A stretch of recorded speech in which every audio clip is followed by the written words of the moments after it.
Вітаю ўсіх яшчэ раз, з вами по-ранейшаму Зміцер Лукашук, і мы працягваем абмяркоўваць падзеі ў Беларусі і за яе межамі, і да нас з-за акіяна, са Злучаных Штатаў далучаецца даследчыца і экспертка па міжнароднай бяспецы Кацярына Шмаціна. Добрый дзень, спадарня Кацярына.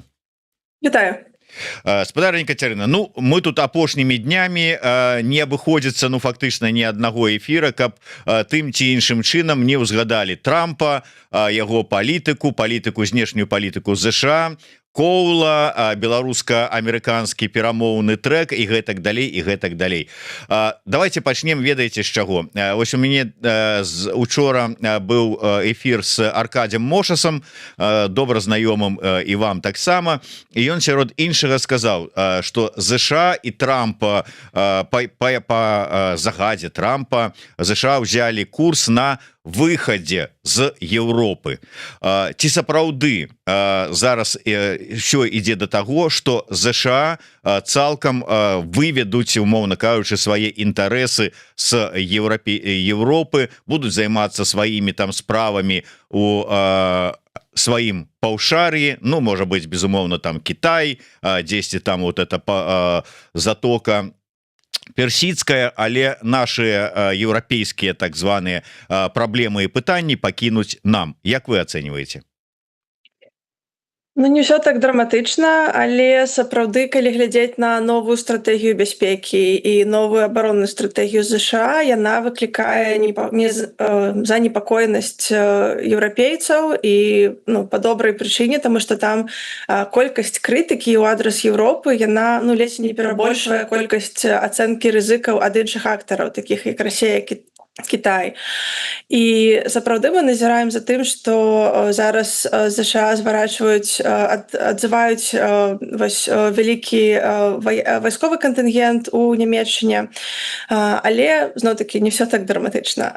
Асноўныя, так бы мовіць, пункты у чым з'яўляецца крытыка ЗША да Еўропы, гэта, па-першае, ідэалагічныя непаразуменні сённяшняй магакаштоўнасці і ідэалогія Белага дома, якая адрозніваецца чамусьці раздражняе павестка еўрапейскіх палітыкаў, гэта іншае пытанне. Але вялікая, то бок ЗША працягвае, прынамсі на ўзроўні рыторыкі, забяспечваць канвенцыйную, так бы мовіць, абарону ў межах НАТО. То бок у тых жа канцэпцыі бяспекі кажуць пра тое, што калі будзе нейкі вайсковы адкрыты канфлікт, то на НАТО, на ЗША можна разлічваць. Але скарачаецца, пры гэтым зноў-такі мы бачым, што скарачаецца вайсковы кантынгент у Еўропе. І, напрыклад, такія пагрозы, як шэрыя зоны аперацыі, гібридныя пагрозы, яны пераходзяць па факту у межы адказнасці Еўропы. І ЗША кажа, што, напрыклад, Расія з'яўляецца пагрозай, але Еўропа мусіць і можа з гэтым разбірацца сама. Таму даводзіцца чытаць паміж радкоў, што ж гэта рэальна значыць, які ўзровень камітмента абавязкаў у ЗША застаецца. А вы як прачытваеце это паміж радкоў? Найбольш прагматычным шляхам, і калі глядзець на, напрыклад, выдаткі для ЗША і плюсы-мінусы, так бы мовіць, амерыканскай вайсковай прысутнасці ў Еўропе, то ўсё ж такі вайсковыя базы, вайсковая прысутнасць — гэта не проста такі акт дабрачыннасці для еўрапейцаў, з боку Амерыкі, гэта магчымасць праектаваць сваю ваенную сілу. І ў гэтым сэнсе, зноў-такі, амерыканцы хочуць, каб Еўропа больш улічвала, удзельнічала ў выдатках на НАТО, але цалкам няма сэнсу стратэгічнага для Амерыкі сварачваць свае вайсковую прысутнасць.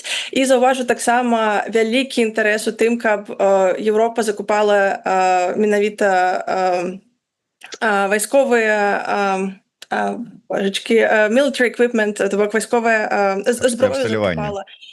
Усталяванне у ЗША.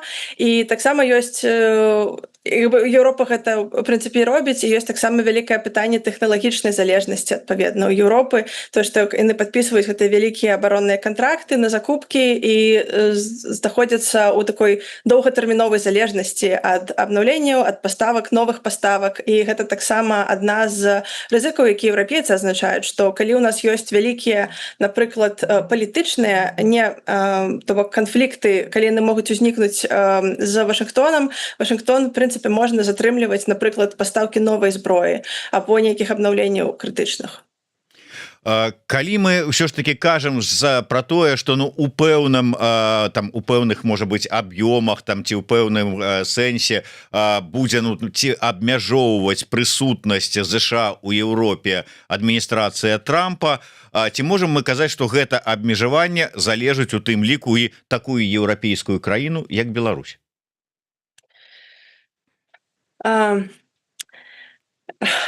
Я лічу, што цікавасць Вашынгтона, вось якая трывалая цікавасць да Беларусі, гэта крыху паралельны трэк. І я б сказала, на маю думку, цікавасць эканамічная, у тым ліку у дачыненні да калійных угнаенняў, якія з'яўляюцца адным з крытычных рэсурсаў для амерыканскай сельскай гаспадаркі. І Лукашенко ў гэтым сэнсе даволі ўдала пазіцыянуе сябе і прадае тое, што інтарэс для амерыканскага боку. І таксама я б разглядала Беларусь як частку гібриднай пагрозы з боку Расіі ў дачыненні да Еўропы. Зноў-такі, калі мы кажам пра тыя ж паветраныя шары або нейкія іншыя дыверсіі, вось мы бачым, што Расія, па-першае, яна больш інтэнсіўна ажыццяўляе гібридныя атакі ў дачыненні да Еўропы і уцягвае Беларусь у гэта. Я гэта ўсё да чаго, ведаеце, так віцівата изъясняюсь, гэта да таго, што калі мы кажам пра перамовы, ці могуць зняць санкцыі, напрыклад, Еўропа, ці Еўропа гатовая да такога ж дыялогу, як амерыканцы з Беларусю, вось я лічу, што не, таму што Беларусь з'яўляецца вельмі яўнай пагрозай для ўсходняга фланга НАТО, і я лічу, што Беларусь зноў-такі яна удзельнічае даволі яўна менавіта ў гібридных аперацыях Расіі. То бок, умоўна кажучы, з аднаго боку, калі мы кажам пра Еўропу, то яна не будзе нейкае ісці на паслабленне, а ЗША ўсё ж таки свае перамоўныя трэкі, назовем гэта так, з рэжымам Лукашенко таксама спыняць не плануе. Да, я бачу гэта менавіта так, і важна, што уключаны гуманітарны трэк у перамовы з Вашынгтонам, але я лічу, што інтарэс усё ж такі ён больш прагматычны. І менавіта з амерыканскага боку, зноў-такі гэта калійныя нейкія ўгнаенні, магчыма, каб гэтыя ўгнаенні дасталіся Кітаю, калі мы кажам пра такую больш глобальны кантэкст, і зноў-такі пра, напрыклад, той жа мосцік перамоваў, нейкіх кантактаў з Пуцінам. То бок, на жаль, я не бачу тут, ведаеце, такіх вялікіх памкненняў, не ведаю, падтрымкі дэмакратыі, нічога такога. Гэта добрая рыторыка, але не першасная. Так, і вось калі мы прымаем гэта да ведама, а гэта у прынцыпе не сакрэты, гэта не хавае і адміністрацыя прэзідэнта ЗША і сам Трамп, то калі пазіцыя датычна таго ж самага калію, увогуле там паляпшэння адносінаў з Лукашэнкам у Еўропы вядомая, і вы яе зараз агучылі. Калі ў такім выпадку мы падыходзім да таго, што будучыні ў гэтых схемах, якія там спрабавалі замуціць Вашынгтон разам з Мінскам, там праз калія, можа быць, яшчэ пра што-небудзь, будучыні ў прынцыпе няма з-за пазіцыі Еўропы? Не пагаджуся пакуль што. Я думаю, я накидываю, каб вы свае аргументы выказвалі. Не пагаджуся. Я думаю, што гэта якраз працэс перамоваў ідзе, і фармальных, і нефармальных. Мы бачылі, што Дзярждэпартамент даслаў нон-пейпер да Літвы, Польшы, так бы мовіць, ласкава цісне або спрабуе пераканаць у тым, каб знімаліся санкцыі. І зноў-такі Еўропа разглядае Беларусь першую чаргу як пагрозу. І я таксама бачу такую не то каб зневагу, але то, як Вашынгтон не не ўспрымае ўсур'ёз тое, што санкцыі прымаюцца калектыўна ўсімі чальцамі еўразвязу. Тое, што Літва не можа ў аднастароннім накірунку пайсці там у Брюссель сказаць давайте адмяняць санкцыі, да? І гэтыя санкцыі прымаюцца на год. Ёсць таксама пэўныя там інсайдерскія такія разважанні наконт таго, што калі фактычна будуць пастаўляцца вось гэтыя вагоны калійных ухнаенняў на еўрапейскай мяжы, і калі гэта будзе ўжо амерыканскі калій, еўрапейскія партнёры пад ціскам як бы дэ-факта будуць вымушаныя, магчыма, прапусціць гэтыя калійныя ўгнаенні, таму што зноў-такі ЗША гэта вялікі партнёр стратэгічны, ад якога залежыць і вось гэты зонцік вайсковай абароны, так, НАТО, то бок яны проста не асмеляцца, так бы мовіць, увайсці ў такі новы віток канфрантацыі з Белым домам. Ну то бок это магчыма. Я хацеў подводзіў до таго, што маўляў, калі будучыні у таких эканамічных інтарэсаў і сделак няма, то фактычна аўтаматычна і спыняюцца не толькі перамовы далейшыя, ну яны там могуць где-то дзесьці, але і вось гэты гуманітарны трэк так званы па вызваленні палітвязню. Сыходзячы з вашых слоў, я так разумею, што гэта будзе таксама працягвацца. Ну вы так лічыце? Я лічу так, я лічу, што ЗША занадта зацікаўленыя, як бы беларускі калій гэта даволі каштоўны ресурс на дадзены момант, і улічваючы канфлікт ці такое вось канфлікт, нацягнутыя адносіны з Еўропай, я думаю, што у Вашынгтона хутчэй будзе цікавасць у тым, каб прадавіць еўрапейскі звяз. Зноў-такі ведаючы, што ЗША прадстаўляе крытычны аб'ём дапамогі менавіта вайсковыя гаранты для Еўропы. Цікавы момант, вот сапраўды звяртаю увагу, і мы гэта назіралі таксама не адзін раз, апошнім часам гэта не спыняецца. Заві мяне просто Джек піша: на Літву такія бочки на ОНТ кацяць, што Літве толькі і застаецца, што паслаць на 3 літары Беларусь. Маю на ўвазе урад беларускі, Лукашенко, умоўна кажучы. Ну і сапраўды мы бачым гэтую рыторыку, якая ідзе ад прапаганды, ад ідэолагаў, ад таго самого Лукашэнкі і МЗС лукашэнкаўска у бок Літвы. Мы бачым, што гэтыя метэазонды не спыняюцца, і вось буквально там дзень ці колькі таму, ноч дакладней, віленскі аэрапорт зноў спыняў сваю працу. Ну калі ты імкнешся разам з Трампам, які там мякка цісне праз свае лісты ураду Літвы, таксама вырашыць гэтае пытанне і праціснуць гэтае зняццё абмежаванняў на транзіт, здавалася б, трэба неяк мягчэй, трэба па шорстцы, а не супраць шорсткі неяк гладзіць Літву. Гэта як это разумець?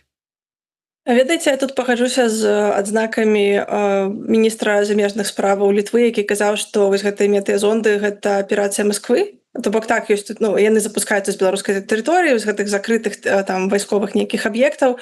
І я хутчэй гляджу на тое, што менавіта колькасць, інтэнсіўнасць, геаграфія расійскіх гібридных аперацый супраць Еўропы пашыраецца. Вось 22 года даследаванні паказваюць, што просто кожны год пашыраецца, яны становяцца больш інтэнсіўнымі, і Беларусь аказваецца уцягнутая ў гэты канфлікт, і больш за тое, як бы такі цікавы, як бы ледзь не адзіны інцыдэнт, калі Расія ўцягвае не толькі недзяржаўных актараў, там кагосьці наймае, праводзіць сабатаж, там не веду, нейкі аэрапорт Мюнхена, а менавіта аказваецца суверэнная дзяржава, якая абсарбіруе гэты кошт як бы рэпутацыйны, таго, што з нашай тэрыторыі адбываюцца гэтыя гібридныя атакі. Я такую думку вычытаў, ці мне неважна. Сэнс яе ў тым, што было гэты ліст нами ўзгаданы ад каго это? Ад Кангрэса ЗША, здаецца, ён быў скіраваны з нагоды транзіта беларускага калія. Дзярждэпартамента, да. Ён быў скіраваны ураду Літвы, Польшчы і Украіны. Ну і мне сказалі, калі б там не было Украіны, воюючая краіна, які транзіт праз тэрыторыю Украіны? Ну смешна нават чуць, калі б гэтага не было, то можна б еще больш-менш сур'ёзна паставіцца да гэтага ліста. А так, ну нейкія сумневы, больш падобна на нейкую альбо троллінг, альбо ну вот как бы для отмазки, каб показать Лукашенку, вот глядзі, мы зрабілі. Як вы лічыце, наколькі ўсё ж таки гэта сур'ёзны зварот? Я думаю, што цікаўнасць зноў-такі ЗША да вось да калійных угнаенняў яна сур'ёзная, таму што рэальна павялічваюцца кошты для сельскай гаспадаркі, для фермераў у ЗША. У тым ліку за там канфлікты на бліжнім усходзе і за павышэнне тарыфаў зноў-такі з нацягнутых адносінаў з Канады, якая таксама адзін з галоўных пастаўшчыкоў на амерыканскі рынак. Я якраз думаю, што гэта азначае, што амерыканскі бок вельмі сур'ёзна настроены у тым, каб атрымаць гэты рэсурс, і які ўпіраецца проста ў там, ну то бок гэта зручны спосаб атрымаць рэсурс, там пакрыць вось гэтыя патрэбы калійнага запыту для амерыканцаў. І таксама вось у гэтым нон-пейперы, і гэта раней абмяркоўвалася, наколькі мне вядома, і паміж сабой і літоўскія палітыкі абмяркоўвалі, што сапраўды, калі дазваляць транзіт, то трэба вось гэтыя прыбыткі, каб яны ішлі на менавіта падтрымку Украіны. Ці то ўжо выправіўся у ЗША, ці то бліжэйшым часам выправіцца на сустрэчу з Трампам, у тым ліку прэзідэнт Польшчы Карл Навроцкі. Калі узгадваць і гэты ліст, дзе Польшча таксама узгадваецца, калі мы узгадаем, што да, з пэўнымі праблемамі, таму што трэба ўсё ж таки там будзе неяк мяжу пераходзіць рэйкі розныя на чыгунцы, але гданьскі порт здольны прымаць калійныя ўгнаенні. Як вы лічыце, наколькі рэальна, што будуць ўсё ж такі вось польскі накірунак прапрацоўваць для налажвання адносінаў з Лукашэнкам з улікам сённяшняга стану беларуска-польскіх адносінаў? Я гляджу на тое, што Польша, калі бачыць, што у Нямецчыне звярачваецца амерыканскі кантынгент, Польша і Літва прапаноўваюць размяшчаць нейкую ваенную прысутнасць у сабе, то бок асноўны інтарэс Польшы, Літвы, краінаў Балтыі гэта менавіта бяспека, таму што яны ну, па вельмі відавочных прычынах. І то бок я проста назіраю за дынамікай таго, як вось гэтая бяспека і залежнасць еўрапейскіх партнёраў ад амерыканскіх гарантый бяспекі, наколькі можна будзе прагнуць менавіта прагматычнымі эканамічнымі інтарэсамі. Ну, можа быць. То бок, давайте вернемся да наших гэтых вот усіх усхваляваўшых перамоваў, ну, дакладней нават не перамоваў больш, а вызвалення палітвязняў, калі прагучалі гэта слово, што ну как бы спыненне ці адтэрміноўка. Што ўсё ж таки, от якія ходзяць там развагі, размовы, ваш аналіз, што стала прычынай адтэрміноўкі прыезда чарговага кола ў Мінск? Ну, наколькі я бачыла вось гэта ў адкрытых крыніцах, это была як бы тэхнічная нейкая там прычына, так? Але я думаю, што зноў-такі няма калі як бы пра што размаўляць. То бок я зноў-такі я лічу, што інтарэс Вашынгтона да Беларусі ён прагматычны. І калі няма нейкага прагрэса, то гуманітарны трэк таксама ён ну на яго як бы вашачкі ну ёсць уплыў, да, то бок адпаведна ёсць эфект на гуманітарны трэк.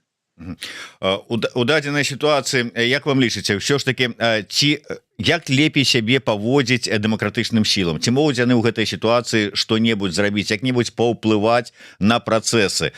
Таму што мы бачым два асноўных трэкі, ну, стратэгіі, якую ажыццяўляюць дэмсілы. Адна, якая ўвасабляецца офісам і аб'яднаным пераходным кабінетам, гэта, ну, маўляў, вот ёсць два паліцэйскіх, добры ЗША, злы Европа, давайте такім чынам і далей прасоўвайце. І ёсць другі трэк, які скіраваны на то, каб схіліць Европу, судзейнічаць Амерыцы ва ўсіх гэтых працэсах перамоўных дзеля вызвалення палітвязняў. Ну, правда, ёсць меркаванне, што ніякім чынам не ўлічваюцца і не прыслухоўваюцца да меркавання, што там кажуць гэтыя дэмсілы, кожны дзейнічае са сваіх нацыянальных, стратэгічных, эканамічных і іншых інтарэсаў, але ну ўсё ж таки неяк трэба сваю пазіцыю праяўляць ну то як вы лічыце, як варта дзейнічаць?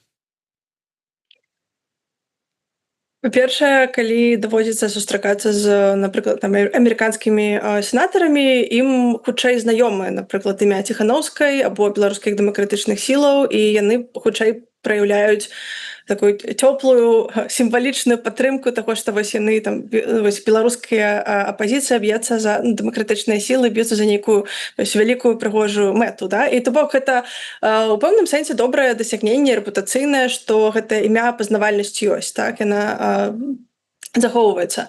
На ўзроўні публічнай рыторыкі я думаю, што дэмакратычныя сілы дзейнічаюць у межах таго, што яны могуць зрабіць, то бок рыторыка прыкладна такой жа, напэўна, і мусіць заставацца, да? Там палітыка вось менавіта там дыпламаты, нейкіх сімвалічных заяваў.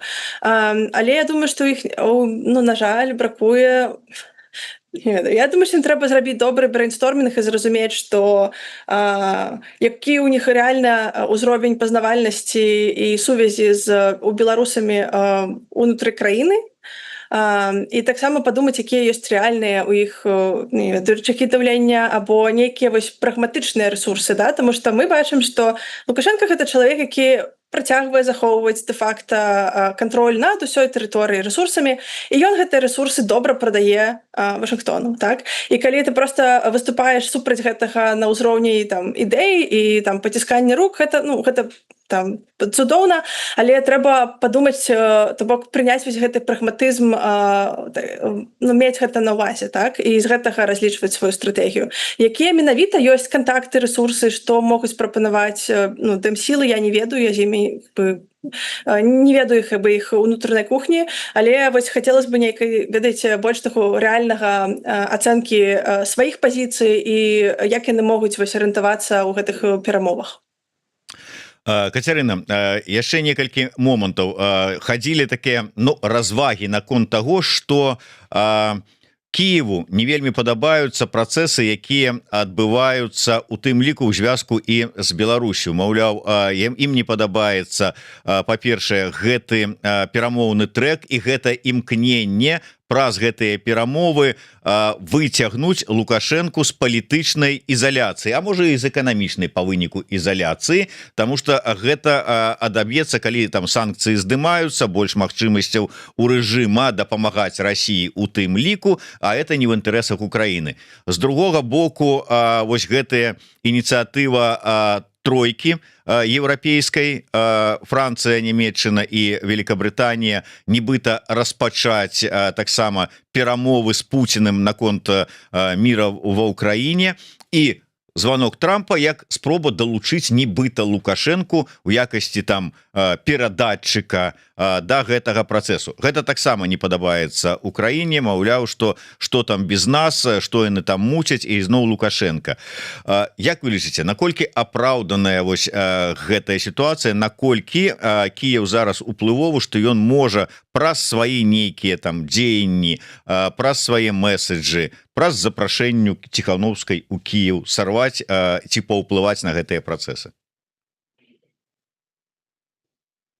Я не думаю, што Киев можа неяк перайграць. То бок, глядзіце, я зноў-такі вяртаюся да таго, што, на маю думку, інтарэс Вашынгтона да Беларусі гэта незалежны трэк перамоваў, да, нейкіх або эканамічных, або таго, што Лукашенко сапраўды нейкую каштоўную інфармацыю дае, там, напрыклад, пра Пуціна, або ў іх там нейкія дадатковыя дамоўленасці. Зноў-такі мы пра гэта бачым вельмі мала публічнай інфармацыі і вельмі мала вынікаў, да, што мяне вельмі здзіўляе, таму што Коул часта ездзіць у Беларусь, мы не бачым нічога акрамя вызвалення палітвязняў, але я сапраўды не думаю, што ён ездзіць толькі вось раді гэтых там вялікіх нейкіх гуманітарных мэтаў. І я не думаю, што у Кіева ёсць рэальны палітычны вес, дастатковы, каб перавесіць гэтыя інтарэсы Вашынгтона. І зноў-такі мы бачым, што Еўропа залежыць даволі істотна у плане сваёй абароны і гарантыі безопасности ад палітыкі Вашынгтона. То бок, і зноў-такі я разумею, што у Кіева ёсць перасцярогі там нацыянальныя інтарэсы, але у інтарэсах нас, як беларусаў, гэта ёсць адказнасць ратаваць сваіх суайчыннікаў і, то бок, даступнымі нам шляхамі, такімі як ангажаваць у перамовы амерыканцаў. Амерыканцаў, ну амерыканцы, здаецца, і так ангажаваныя ў гэтыя перамовы, яны іх вядуць, і зараз размова ідзе пра тое, вот узгаданая частка вот прадстаўнікоў дэмруху, якія імкнуцца далучыць да гэтых працэсаў і Еўропу, неяк вот данесці думку, што Еўропа павінна таксама ісці ў фарватары там паралельнымі ці там сваім асобным трэкам, але таксама дамаўляцца з Лукашэнкам. Я вярнуся яшчэ раз да маёй размовы з Аркадзем Мошасам, які сказаў, што калі Еўропа сыдзе са сваёй вось гэтай сённяшняй прынцыповай пазіцыі і пачне дамаўляцца з Лукашэнкам, то гэта прывядзе да супрацьлеглага эфекта. Па-першае, не выйдуць на волю тыя людзі, якія, можа быць, ужо маглі бы пайсці на волю у выніку перамоўнага трэку там з ЗША ці яшчэ што-небудзь, а да ўсяго яшчэ новыя людзі дададуцца і патрапяць за краты, таму што вот такая змена пазіцыі Еўропы, ну, один з фактараў, яна дасць как бы падставы Лукашэнку думаць, што ён перамог.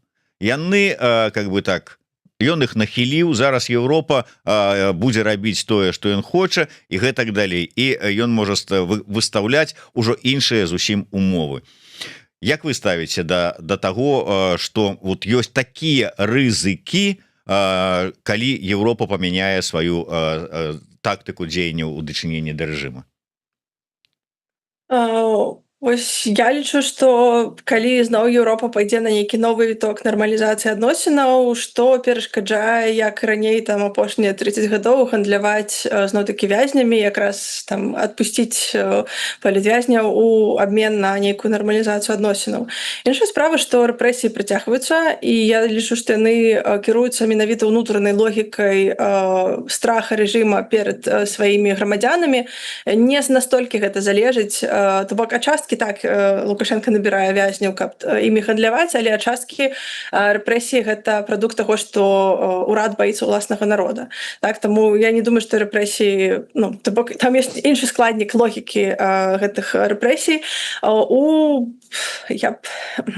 Калі я гляджу за інтарэсамі Еўропы ў дачыненні Беларусі, зноў-такі нагадаю, то бок мне, ведаеце, з даследніцкага інтарэса было паглядзець, як Еўропа дамовіцца з Беларусю, да, што такое Лукашенко можа прапанаваць, каб былі нейкія вось новыя паразуменні.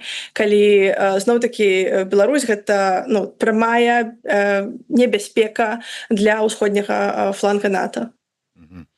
Ну і сапраўды, што Еўропа можа прапанаваць, на што Лукашенко можа пагадзіцца, і как бы увогуле змянілася такая сітуацыя, калі мы раней бачылі вось гэтыя цыклы, выбары, рэпрэсіі, санкцыі, гандаль, ну і как бы спыненне, і такое, ну, нібыта плато. Зараз такое адчуванне, што нават калі дамовіцца пра вызваленне палітвязняў, то дамовіцца пра спыненне рэпрэсій, ну, как бы мне слаба верыцца ў гэта. Так, як я ўжо казала, што я лічу, што ёсць менавіта вось гэта ўнутраная логіка рэпрэсій, таму што рэжым нелегітымны паміж уласных грамадзянаў. Калі мы думаем вось пра ядравую зброю Беларусі, так, і зноў-такі гэтыя гібрыдныя аперацыі, пра нейкія вайсковыя сцэнарыі таго, там, ці будуць гэтыя сувалкі, калісьці будзе там атака, вось, ну, гадамі праводзяцца нейкія там wargame, то бок сцэнарый там Пентагона, так далей. Я думаю, што дамоўленасці з Лукашэнкам яны могуць, ну, крыху можа адтэрмінаваць нейкі вайсковы то бок нейкі канфлікт, але ну, я б сказала так, што калі Пуцін вырашыць сапраўды паглядзець, наколькі ўстойлівая НАТО, наколькі рэальна саюзнікі рэагуюць, калі там ёсць нейкая адкрытая канфрантацыя, нападзенне там на адну, напрыклад, з краінаў Балтыі, ну што Лукашенко зможа сказаць, як бы, ці зможа ён адмовіцца? То зараз вельмі шмат таксама у тым ліку абмяркоўваюць тое, уцягне Путін Лукашенко у вайну ці не ўцягне у гарачую гэтую фазу вайскоўцамі ці не. Другие кажа, Лукашенко там супраціўляецца, яму гэта не трэба, ён гэтага баіцца, бо это справакуе чарговую хвалю народнага незадавальнення і гэтак далей і гэтак далей. З іншага, ну, з другого боку, вы вашыя словы і не толькі вашыя про тое, а хто яго будзе пытацца. Ну, але гэта калі праз тэрыторыю Беларусі, але калі з Беларусю, наколькі тут верагоднасць вялікая? Што вы маеце на ўвазе з Беларусю? З беларускім войскам. Не толькі вот расіяне праз тэрыторыю Беларусі, умоўна кажучы, пайшлі на Сувалскі каридор, а пайшлі разам з віцебскімі там десантнікамі. Ну, яшчэ пытанне, наколькі віцебскія дэсантнікі могуць быць карыснымі для нейкіх актыўных ваенных дзеянняў, наколькі яны... Ну, ведаеце, тэрміны і патрэбу у мясных штурмах і фаршы ніхто не адмяняў у сучаснай тактыцы вядзення вайны расійскімі генераламі. Гэта так, і таксама вяртае да пытання, чаму беларускія вайскоўцы не ўдзельнічаюць у нападзе на Украіну, таму што, па-першае, не вельмі яны карысныя у плане падрыхтоўкі, а вось дабаўляць проста больш такіх стратаў чалавечых, да, гэта зноў-такі праблема для легітымнасці беларускага рэжыму, то бок рост недовольства паміж беларусаў, і ну, то бок гэта не мае сэнса для Расіі раскачваць лодку ў Беларусі і падкідваць як бы нейкую нестабільнасць менавіта палітычную ўнутры Беларусі. Вот, дарэчы, пра пазіцыю НАТО у такой сітуацыі. Сёння у Берліне на міжнародным аэракасмічным салоне выступаў прадстаўнік, галоўнакамандуючы аб'яднанымі сіламі НАТО ў Еўропе, генерал ЗША Алексус Грынкевіч, які сказаў, ну так коротка, калі тое, што у нас ёсць такія перавагі, з якімі не можа супернічаць расійскае войска, і таму яны павінны ведаць, што калі армія Расіі паспрабуе напасці на краіны Балтыі, ёй адкажуць усе 32 дзяржавы НАТО. Гэта для прыгожых словаў і суцяшэння было сказана, ці сапраўды настрой і пазіцыя НАТО такое, што калі там умоўна адна з краін Балтыі будзе пад ударам расійскіх акупантаў, то НАТО усімі 32 краінамі дапаможа адбіцца. Вось гэта добрае пытанне, над якім сапраўды б'юцца стратэгіі, якія вылічваюць, якія уязвімасці можа Расія пабачыць у НАТО, і ці яна сапраўды паспрабуе здзейсніць атаку на одну краіну і паглядзець, які будзе рэальны адказ. І зноў-такі я пакуль вяртаюся, мы кажам пра зону менавіта адкрытага канфлікта, вось гэтую магчымасць, так, і тут сапраўды на рытарычным узроўні Расія, да бок ЗША кажа, што мы захоўваем свае абавязкі ў НАТО ў выпадку нейкай канфрантацыі. Але застаюцца зноў-такі вось гэтыя шэрыя зоны аперацый, там вось гэтыя кабелі там рэзаць дзесьці у моры, так, там або ў Арктыцы, або нападаць там на вось гэтыя атакі дронаў і так далей. І на гэта, на жаль, няма адказу. То бок ЗША ад гэтага дыстанцуюцца, і ўнутры еўрапейскага звязу таксама няма еднасці. Сярод там галасы там тых, напрыклад, Нямецчыны пра тое, што не трэба раздражняць Пуціна. Палякі кажуць, што мы будзем збіваць кожны дрон і адказваць даволі агрэсіўна. То бок, ведаеце, гэта яшчэ пытанне у сваёй дынаміцы. І, на жаль, гэта можна будзе даведацца, калі будзе рэальная пагроза. Ну, на жаль, не хацелася б даведацца, ці будзе рэальная пагроза, але ўсё ж такі, ці варта разлічваць Еўропе на падтрымку НАТО, як вы лічыце? Дакладней, еўрапейскім краінам НАТО на падтрымку ЗША.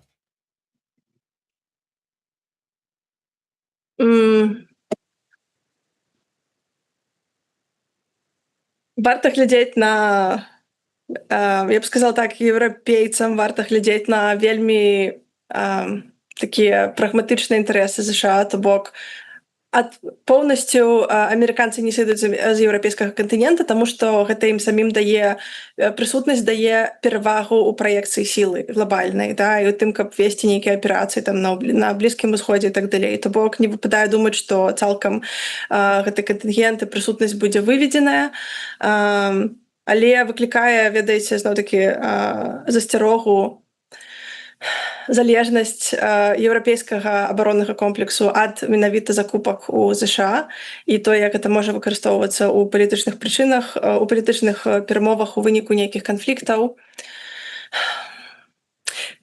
Еўрапейцы як бы стараюцца наладзіць уласную архітэктуру бяспекі, пакуль што гэта такім зноў-такі зачатачным стане, і вялікі фактар тут гэта залежнасць менавіта ад амерыканскага абароннага комплексу. Бок, ведаеце, няма ў мяне аптымістычных адказаў, пытанне, ведаеце, у сваім развіцці ў дынаміцы знаходзіцца. Ну так, да. Добра, дзякуй вялікі. Што ж, як это кажуць, будзем назіраць за працэсамі. Я дзякую і развітваюся, нагадаю, што з намі на сувязі была экспертка па міжнароднай бяспецы, даследчыца Кацярына Шмаціна. Дзякуй вялікі, Кацярына. Да сустрэчы. Жыве Беларусь. Жыве Беларусь.